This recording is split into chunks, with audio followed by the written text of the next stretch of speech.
Hello everyone.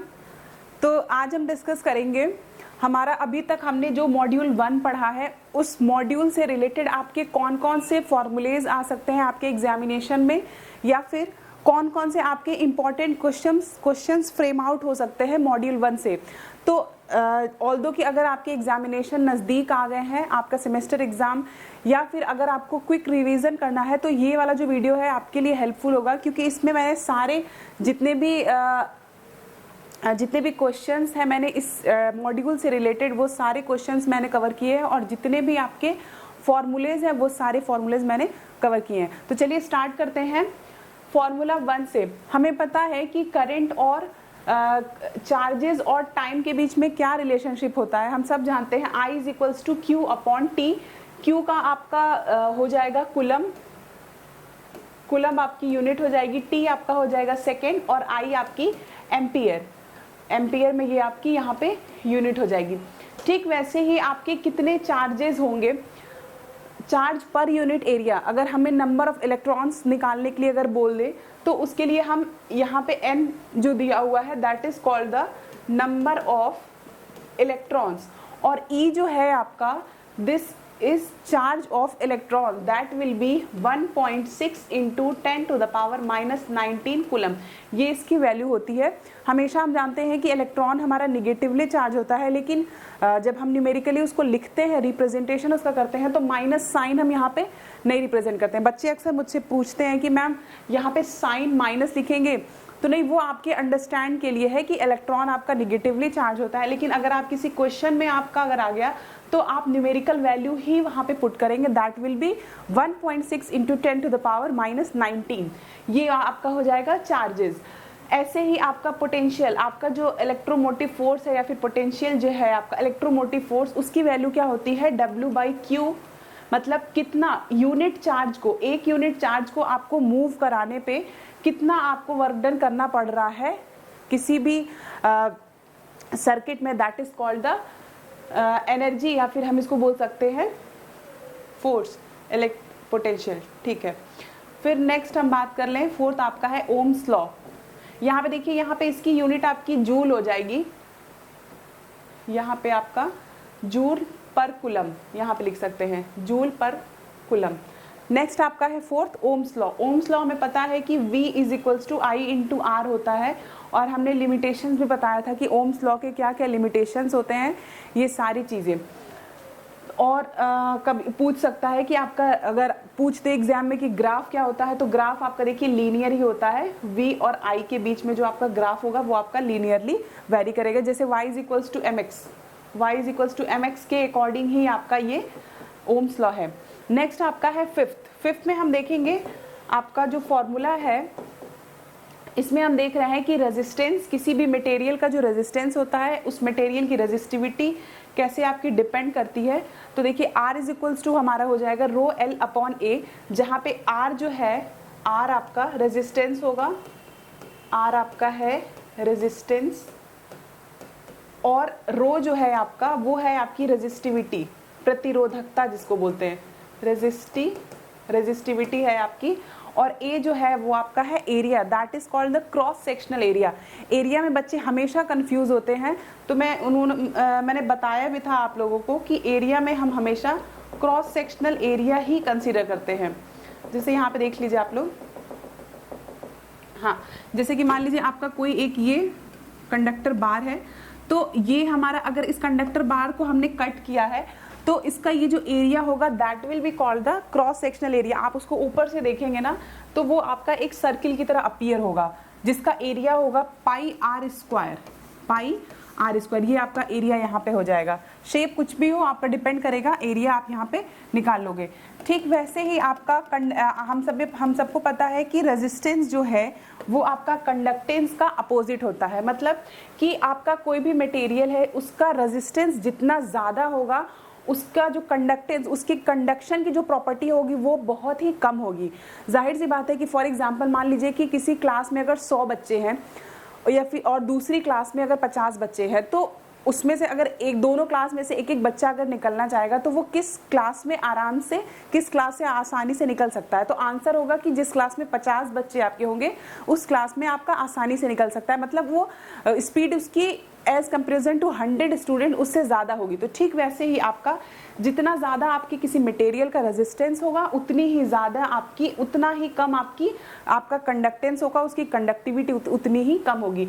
तो यहाँ पे अक्सर एग्जामिनेशन में पूछ देता है कि रेजिस्टेंस का अपोजिट क्या होता है, तो हमें पता होना चाहिए कि कंडक्टेंस। तो कंडक्टेंस का अगर ये फॉर्मूला से हम कंसिडर करें तो कंडक्टेंस हमारा 1 अपॉन रेजिस्टेंस होता है। अब R की वैल्यू को हम यहाँ पे पुट कर देंगे, 1 अपॉन R की वैल्यू को हम यहाँ पुट कर देंगे, तो R हमको पता है कि रो L अपॉन A होता है। A आपका न्यूमरेटर में चला जाएगा तो आपका ये फॉर्मूला हो जाएगा।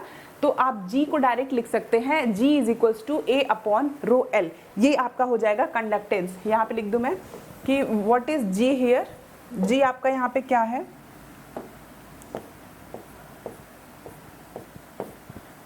हाँ G आपका यहाँ पे है कंडक्टेंस। G जो है वो आपका है कंडक्टेंस और R आपका है रेजिस्टेंस। R आपका है रेजिस्टेंस। अब हम बच्चों बात करेंगे कि इफेक्ट ऑफ टेम्परेचर। मैंने आपको पिछली वीडियो में मैंने बताया था कि क्या क्या आपके इफेक्ट करते हैं टेम्परेचर पे।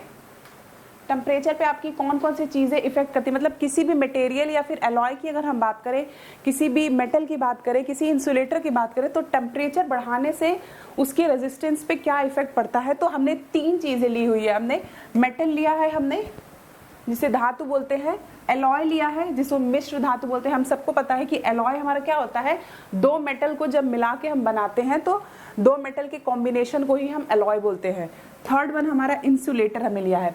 तो हमने मेटल के केस में बच्चों देखा कि जब हम टेम्परेचर को इंक्रीज करेंगे, टेम्परेचर को हम इंक्रीज करेंगे तो हमें पता है कि जो हमारे मेटल होते हैं वो हमारे नंबर ऑफ इलेक्ट्रॉन सबसे ज़्यादा हमारे मेटल में पाए जाते हैं। तो जब भी हम टेम्परेचर को इंक्रीज करते हैं तो हमारा रेजिस्टेंस क्या होता है, बहुत रैपिडली आपका इंक्रीज करता है। रेजिस्टेंस की मैं बात कर रही हूँ। एलॉय के बारे में अगर हम बात करें तो इसमें भी हमारा क्या होता है, टेम्परेचर हम इंक्रीज करते हैं तो रेजिस्टेंस हमारा इंक्रीज होता है, बट मेटल के कंपैरिजन में हमारा ये नेग्लिजिबल होता है। आप कह सकते हैं कि हाँ मेटल ऑल्दो कि एलॉय जो है वो भी आपका मेटल, 2 मेटल के कॉम्पोजिशन से ही बना होता है, लेकिन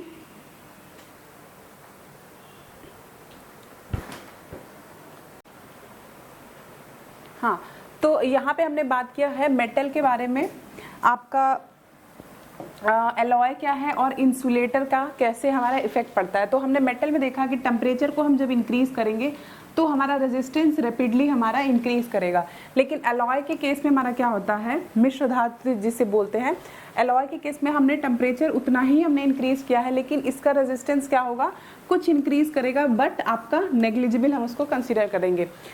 थर्ड है आपका इंसुलेटर की अगर हम बात करें तो इंसुलेटर में जब भी हम टेम्परेचर को अपनी इंक्रीज करते हैं तो उसका जो रेजिस्टेंस होता है वो हमेशा आपका क्या होगा, वो आपका डिक्रीज होगा। तो यहाँ पे आप ग्राफ के थ्रू भी देख सकते हैं।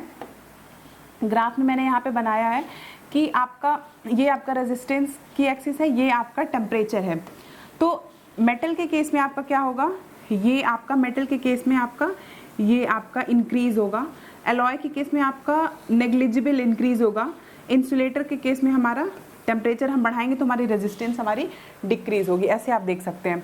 नेक्स्ट आपका है करंट डेंसिटी आपकी क्या होती है। किसी भी आपका कोई भी पदार्थ की अगर हम बात करें या फिर कोई भी कंडक्टर की या बात करें मटेरियल की, तो उसकी करंट डेंसिटी आपकी क्या होगी, तो उसको हम करंट डेंसिटी को हम J से डिनोट करते हैं, वो आपका होता है I upon A, current per unit area. मतलब आपका per unit area cross sectional area पे आपका कितना करंट फ्लो हो रहा है, that is called the current density. Conductance के बारे में अगर हम बात करें बच्चों, तो कंडक्टेंस मैंने अभी पिछले बताया ही था कि कंडक्टेंस आपका रेजिस्टेंस के अपोजिट होता है।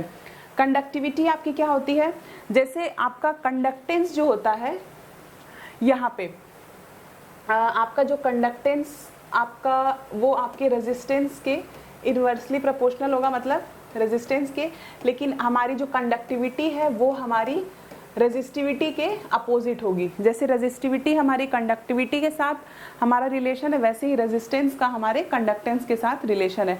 तो कंडक्टिविटी को हम हमेशा सिग्मा से रिप्रेजेंट करते हैं, और आप सबको पता है कि रेजिस्टिविटी जो होती है वो आपकी रो होती है, रेजिस्टिविटी रो होती है और कंडक्टिविटी हमारी सिग्मा होती है। नेक्स्ट अगर हम बात करें कि हमारा सीरीज और पैरेलल कॉम्बिनेशन में हमारा इक्विवेलेंट वैल्यू क्या होगी, तो अगर आपका कोई रेजिस्टेंस R1, R2 या फिर Rn आपके सीरीज में लगे हुए हैं 1, 2, 3 अप टू n तक, मतलब n नंबर ऑफ रेजिस्टेंस आपके सीरीज में ढेर सारे आपके कनेक्टेड है, तो उनका इक्विवेलेंट वैल्यू उनकी क्या होगी, what will be the equivalent value. तो R equivalent is equals to R1, R2 up to Rn तक, क्योंकि हमारी करंट जो होगी वो हमारी सारे ब्रांचेस में हमारी सेम होगी।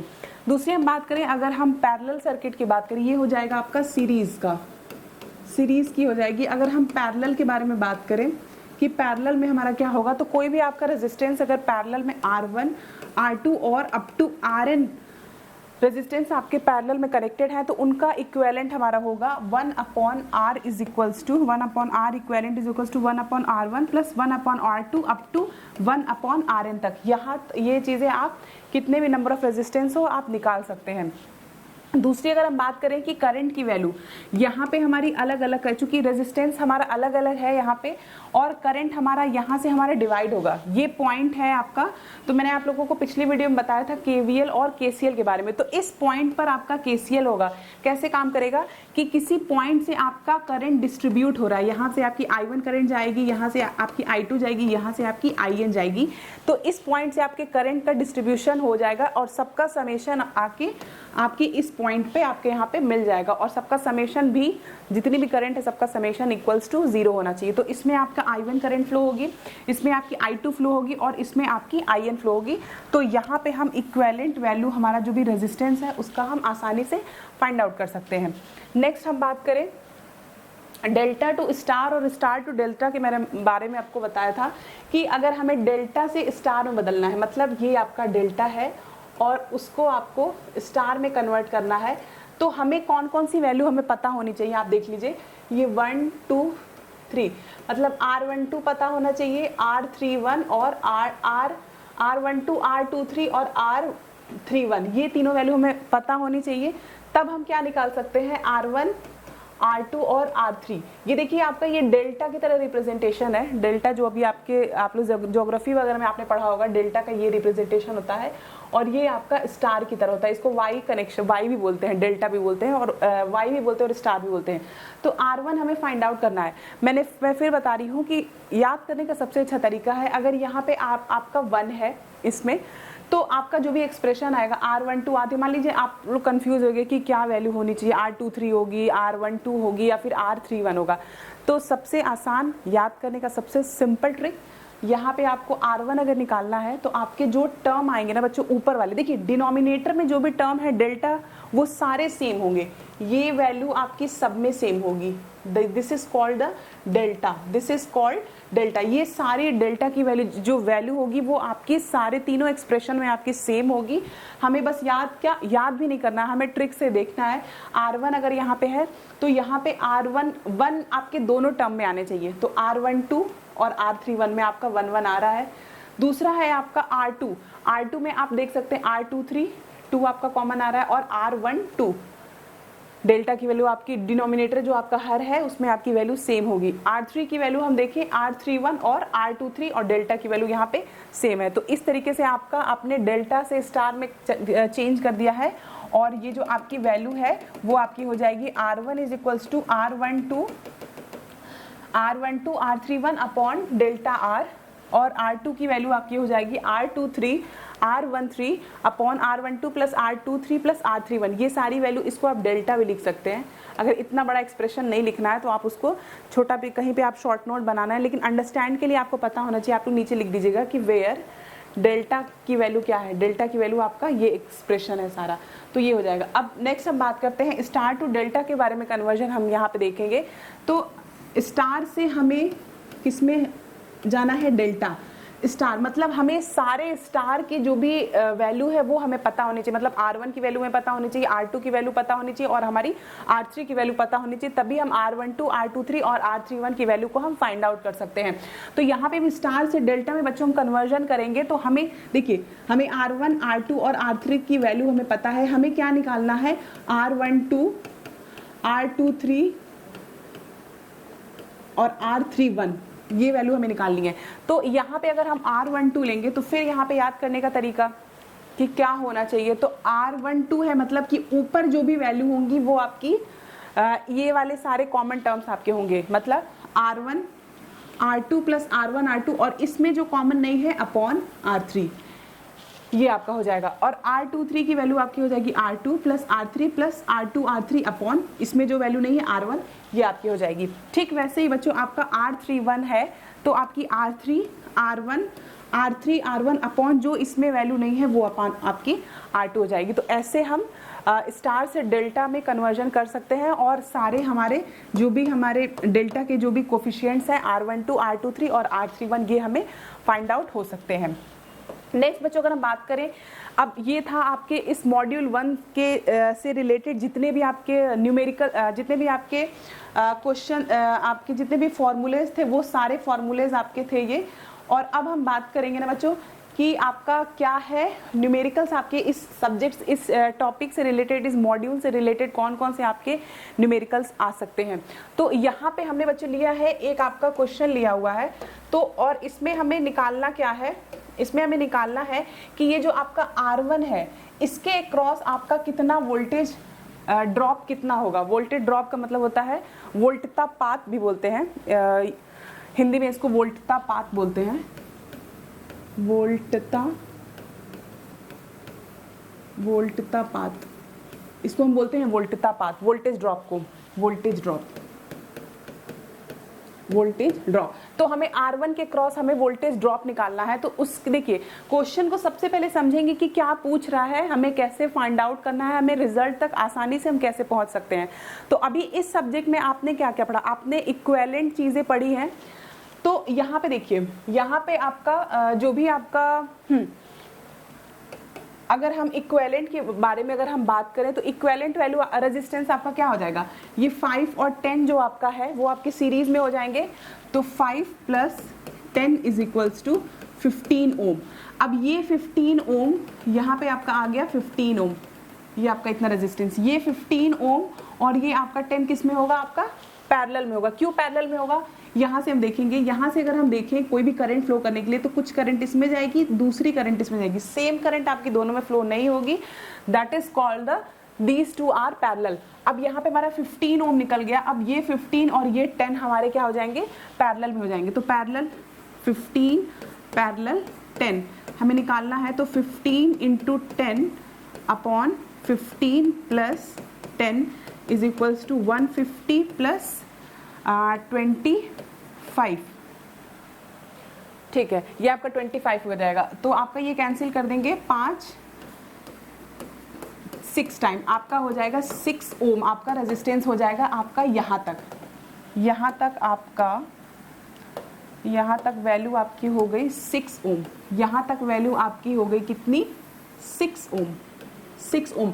अब हम देख रहे हैं 6 ओम और ये जो हमारा 18 है ये दोनों हमारा सीरीज में कनेक्टेड हो जाएगा। कैसे, ये आपका जैसे यहाँ पे वोल्टेज आपका दिया हुआ 16, यहाँ पे आपका है 18 वोल्ट 18 ओम और जो भी हमने निकाला है 6 ओम ये हमारा हो जाएगा 6 ओम। तो 6 ओम और 18 ओम हमारा सीरीज में हो जाएगा। तो इसको हम सीरीज में ऐड कर लेंगे। तो 18 प्लस 6 18 प्लस 6 24। ठीक है, यहाँ पे हमारा टोटल रेजिस्टेंस हमारा कितना निकल गया 24। अब उसके बाद से हम देखेंगे कि कितनी करंट हमारी फ्लो हो रही है, कितनी करंट हमारी यहाँ से फ्लो हो रही है। तो मान लिया हमने हमारी की आई करंट फ्लो हो रही है, तो आई करंट को निकालने के लिए हम क्या करेंगे कि हमको ओवरऑल हमारा रेजिस्टेंस हमें मिल चुका है।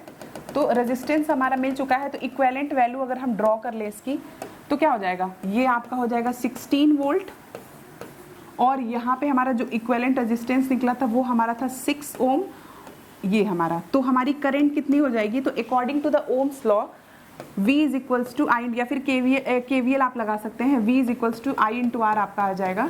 तो V की वैल्यू आपकी 60 दी हुई है, I की वैल्यू पूछ रहा है और R की वैल्यू आपकी 6 है, तो I की वैल्यू आपकी हो जाएगी 10 एम्पियर। ठीक, ये हो जाएगी आपकी I की वैल्यू, दैट इज 10 एम्पियर। तो अब हमारा जो हमारी यहाँ से करंट फ्लो हो रही थी वो हमें पता चल गया, कितनी टोटल करंट हमारी फ्लो हो रही थी, 10 एम्पियर। तो अब हम देखते हैं कि वोल्टेज ड्रॉप हमारा, जो हमारा R1 रेजिस्टेंस है जिसकी की वैल्यू 18 है, उसका आपका कितनी आपका क्या वैल्यू होगा, हाँ उसकी वैल्यू कितनी होगी वोल्टेज ड्रॉप की अक्रॉस द 18 वोल्ट। तो हमें पता है I इज इक्वल्स टू हमारा कितना निकला था, I की वैल्यू आपकी 10 एम्पियर यहाँ निकली हुई थी, और V की वैल्यू यहाँ दी हुई है 60 ओम। तो हमें इसके क्रॉस हमें वोल्टेज ड्रॉप निकालना है। तो वोल्टेज ड्रॉप आपका क्या होता है, V is equals to I into particular resistance, मतलब यहाँ पे R1 दिया हुआ है, तो V आपका ही हो जाएगा वोल्टेज ड्रॉप।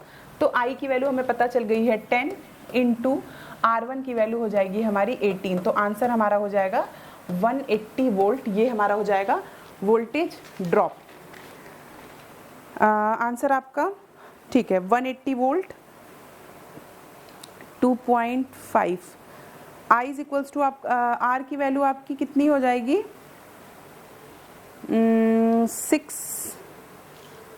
6 प्लस 18 24, सॉरी ये आपकी जो वैल्यू आएगी वो I इज इक्वल्स टू आपकी 2.5 आएगी। कैसे, हमारा देख लीजिए एक बार, आपका आपकी जो ये आपका 6 ओम था, ये आपका 18, तो R की वैल्यू आपकी आ जाएगी 6 प्लस 18 इज इक्वल्स टू 24 ओम, ये आपका हो जाएगा। तो ये आपका 60 है, 6 नहीं है, तो I इज इक्वल्स टू हो जाएगा हमारा V अपॉन R। तो V की वैल्यू हमारी है 60 और R की वैल्यू हमने यहाँ निकाला है अभी 24 अपॉन 24। तो यहाँ पे इसको हम सॉल्व करेंगे तो हमारा आंसर हो जाएगा 2.5 एम्पियर, ये हमारी हो जाएगी 2.5 एम्पियर, ये हमारी हो जाएगी करंट की वैल्यू। अब यहाँ पे करंट मिल गया हमें, तो हमें वोल्टेज ड्रॉप, हमने फॉर्मूला पता है I इंटू R1, और किसके क्रॉस निकालना है हमको, 18 ओम के क्रॉस निकालना है। तो 2.5 हमारी करंट, टोटल करंट जो आपकी यहाँ आई फ्लो होगी, देखिए ये करंट है आपकी 18 ओम के अक्रॉस आपकी फ्लो होगी, इसके जो इस 18 के क्रॉस जो आपकी करंट है वो I ही फ्लो होगी। तो I is equals to 2.5 into R1 की वैल्यू हमारी हो जाएगी 18, तो हमारा क्या हो जाएगा, ठीक है, हमारा जो आंसर आएगा ना बच्चों वो हमारा हो जाएगा 45 वोल्ट, ये हमारा हो जाएगा आंसर। V की वैल्यू हमारी 45 हो, मतलब कि R1 जो 18 ओम के क्रॉस जो हमारा रेजिस्टेंस जो वोल्टेज ड्रॉप होगा वो हमारा हो जाएगा 45 वोल्ट। नेक्स्ट देखिए हम बात करेंगे, यहाँ पे दिया हुआ ना बच्चों कि 3 कंडक्टेंस आपके G1 G2 G3 आपके कनेक्टेड हैं सीरीज में, तो उनका इक्विवेलेंट कंडक्टेंस क्या होगा। जैसे कंडक्टेंस के बारे में मैंने आप लोगों को बताया था, G से डिनोट करते हैं, उसकी वैल्यू होती है 1 अपॉन R। रेजिस्टेंस के हमारे अपोजिट होता है हमारा जो भी कंडक्टेंस होता है। तो यहाँ पे कह रहे हैं कि कंडक्टेंस जो है वो आपके सीरीज में लगे हुए हैं, कंडक्टेंस G1 G2 और G3 आपके सीरीज में लगे हुए हैं, तो इनका इक्विवेलेंट कंडक्टेंस क्या होगा। तो हम जानते हैं कि आपके ये G1 G2 G3, तो G1 को हम इसके फॉर्म में लिखेंगे तो 1 upon R1 plus 1 upon R2।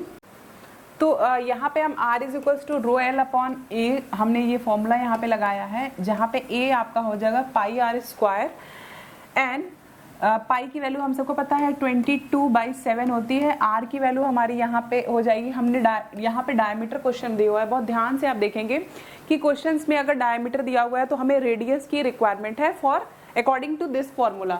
तो आपका डायमीटर आपका 0.4 मिलीमीटर है, we have to divide by 2 for getting the radius. तो आपका रेडियस हो जाएगा 0.2 इंटू 10⁻³ का होल स्क्वायर, ये आपका हो जाएगा। तो एरिया यहाँ पे आपका ये निकल जाएगा। तो इन सबको एरिया ए की वैल्यू हम यहाँ पे पुट करेंगे, रो की वैल्यू हमें निकालनी है, लेंथ हमारा दिया हुआ है 6 मीटर। तो देख लीजिए यहाँ पे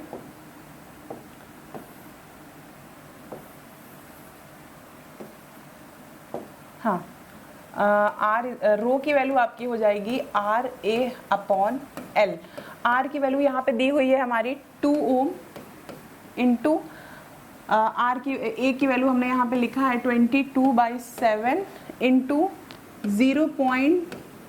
आप स्क्वायर करेंगे तो आपका 0.4 हो जाएगा इंटू 10⁻⁻6 ये आपका हो जाएगा। और यहाँ पे हम एल हमारा कितना दिया हुआ है 6 मीटर। तो इसको जब भी हम सॉल्व करेंगे तो हमारा जो आंसर आएगा वो हमारा आएगा 2.513 इंटू 10⁻⁻8 आपका ओम मीटर। यूनिट आप बच्चों हमेशा ध्यान दीजिएगा, कोई भी एग्जाम या फिर कुछ भी आपका जब भी आप एग्जामिनेशन सेमेस्टर एग्जाम की बात करें या फिर हम कॉम्पिटिटिव एग्जाम की बात करें तो हमारा यूनिट हमेशा हमें ध्यान में रखना होगा कि किसी भी कोई भी आपका एलिमेंट है, कोई भी आपका टर्म है तो उसकी यूनिट क्या होगी। Thank you so much. Next module आपका बहुत जल्दी अपलोड कर दिया जाएगा। So thank you so much friends, have a nice day to all of you. Thank you.